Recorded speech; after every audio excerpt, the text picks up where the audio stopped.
매일 성경 묵상을 돕는 해설 가이드입니다. 안녕하세요. 묵상 코치입니다.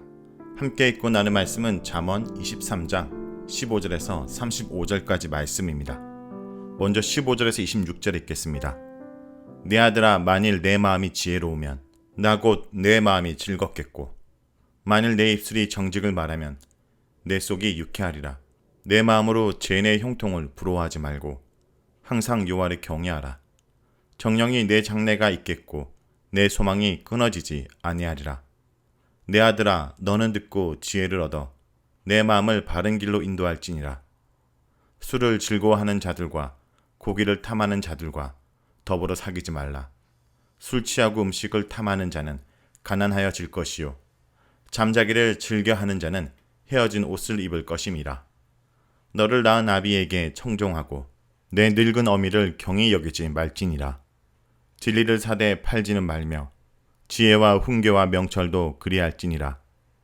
의인의 아비는 크게 즐거울 것이요, 지혜로운 자식을 낳은 자는 그로 말미암아 즐거울 것이니라.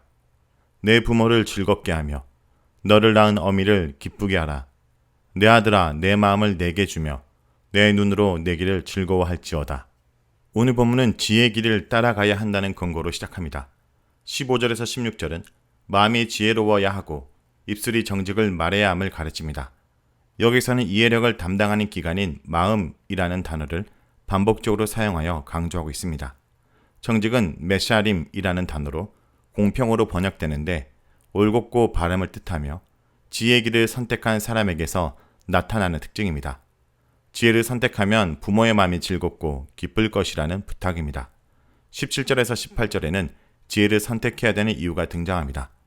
먼저 17절에서는 죄인의 형통을 부러워하지 말고 여호와의 경외에 힘쓸 것을 주문합니다. 여기서 부러워하다라는 것은 시기하다라는 단어입니다. 지혜자는 악인의 번영을 시기할 것이 아니라 하나님을 경외한 일을 시기해야 합니다. 왜냐하면 18절에서 말하듯이 여호와를 경외할 때 장래가 있고 소망이 끊어지지 않을 것이기 때문입니다. 15절에서 18절은 지혜를 선택한 자에게 하나님께서 복을 허락하신다는 내용입니다. 이어서 잠언 기자는 19절에서 19장을 연상시키는 권면합니다.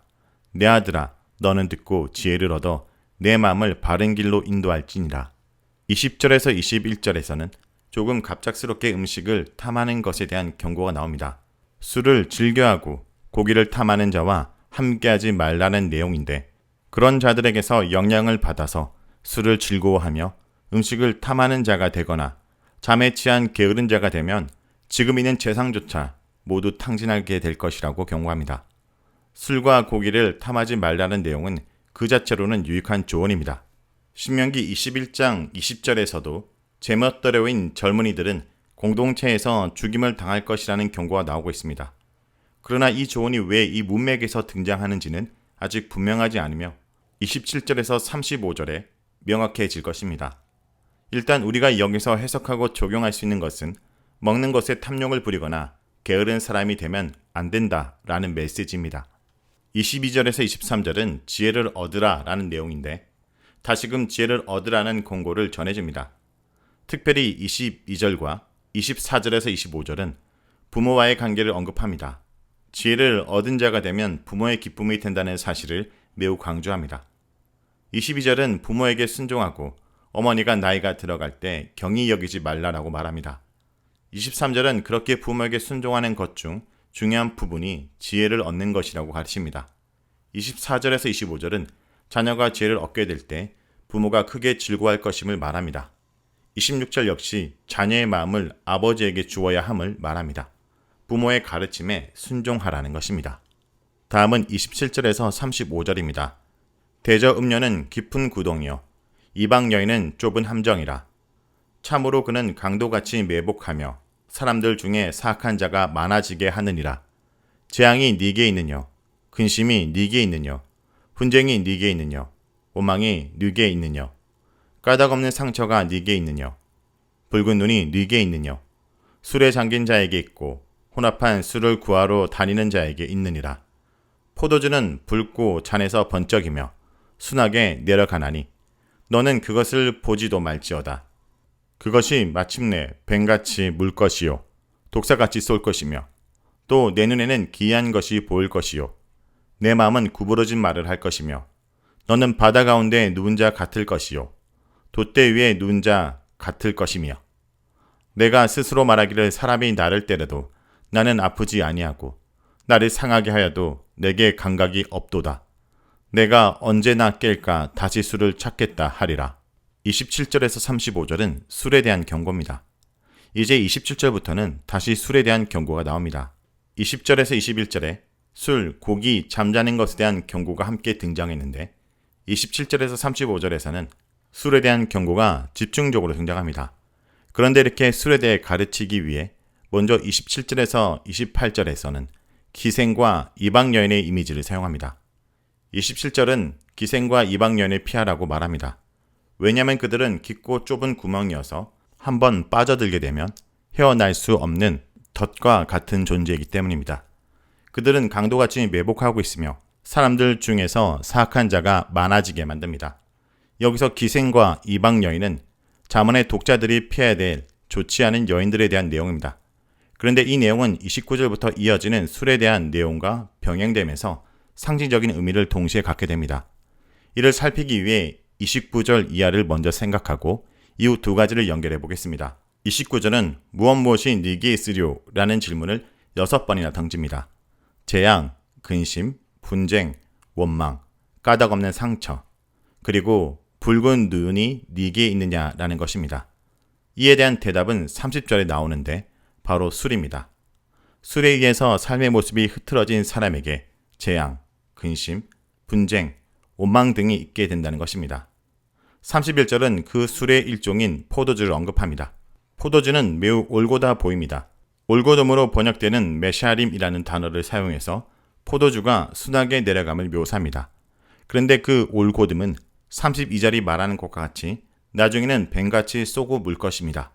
즉 처음에 좋게 보이는 포도주가 나중에는 생명을 해하게 된다는 것입니다. 처음에 보이는 모습에 속으면 안 된다는 것입니다. 이 포도주에 쏘가 넘어가 빠지게 되면 돌이킬 수 없는 결과를 맞게 됩니다. 그 결과가 33절에서 35절에 나옵니다. 먼저 33절에 나오는 것처럼 눈에 기이한 것을 보게 됩니다. 그리고 누군가가 자신을 때려도 그 사실을 인지하지 못하는 정도에까지 이르게 되고 그런 상태에서도 다시금 술을 찾는 지경에 빠지게 됩니다. 즉 술에 중독된다라는 것입니다. 여기서 기이한 것으로 번역된 원어를 지역하면 음녀들입니다. 포도주에 빠지면 눈에 음녀들이 보인다라는 것입니다. 이것이 무슨 뜻일까요? 여기서 우리는 27장 28절에서 기생과 이방 여인이 언급되었던 사실을 기억해야 합니다. 잠언 1장에서 9장에 음녀와 이방 여인은 지혜의 여인과 대조를 이루는 상징이었습니다. 지혜의 길이 아닌 죽음의 길, 멸망의 길로 가도록 유혹하는 존재였습니다. 그렇다면 지금 23장 본문에서 술, 곧 음녀를 상징하거나 아니면 적어도 음녀 같은 존재로 묘사되고 있을 가능성이 많습니다. 술을 멀리해야 된다는 것은 처음에는 그것이 좋아 보이지만 나중에는 생명을 위협할 정도로 중독되기 때문입니다. 35절에 보면 술에 취해 맥이 풀린 상태이면서도 허세와 호기를 부리는 모습을 볼 수 있습니다. 더는 스스로 통제할 수 없는 지경에 이르렀는데도 그가 생각하는 것은 또 한 잔의 술뿐입니다. 술에 완전히 지배당하고 중독된 모습입니다. 이것은 음료의 유혹을 물리쳐야 하는 이유와 비슷합니다. 잠언 5장 1절 이하에서 음료에 대해 묘사하기를 처음에는 달콤하지만 나중에는 죽음에 이르게 하는 존재가 바로 음료라고 말하는 것을 기억해야 합니다. 그렇다면 오늘 15절에서 35절 본문 전체는 지혜의 길을 가서 부모를 기쁘게 해야 된다라는 가르침과 술과 음료와 같은 존재를 피해야 된다라는 가르침으로 압축됩니다. 여호와를 경외하는 삶을 살고 음료와 술과 같은 것들을 멀리하면서 겉보기 우리를 만족시킬 것처럼 유혹의 손길을 뻗는 미련함의 길을 멀리해야 할 것입니다. 자, 여기까지가 잠언 23장 15절에서 35절까지 말씀입니다. 오늘 말씀을 통해 우리는 무엇을 묵상하고 적용해야 할까요? 술 취함은 재앙과 근심, 분쟁, 원망, 상처의 원인이 됩니다. 술은 마치 뱀과 같아서 한번 물리면 감각을 마비시키고 허튼 소리를 하게 됩니다. 이것이 지속되면 거대한 파도가 몰아치는 바다 한가운데 누운 사람처럼 또 몸을 가눌 수 없는 돛대 꼭대기에 있는 사람처럼 위태롭게 됩니다. 그럼에도 다시 술을 찾게 만들어 술에 헤어나오지 못하게 합니다. 우리는 술의 지배가 아닌 성령의 지배를 받아야 합니다. 사회생활을 하면서 계속 술자리를 피하는 것은 분명 쉽지는 않습니다. 하지만 술이 나를 지배하도록 놔두는 것은 옳지 않습니다. 다양한 모임 속에서 그리스도의 정체성을 유지할 수 있도록 성령의 도우심을 간구하길 바랍니다. 무엇보다 이 악한 세상에 술 취함으로 지혜 있는 삶이 아니라 성령을 통해 선과 악을 분별하는 지혜로운 사람으로 살아가길 간절히 기도드립니다.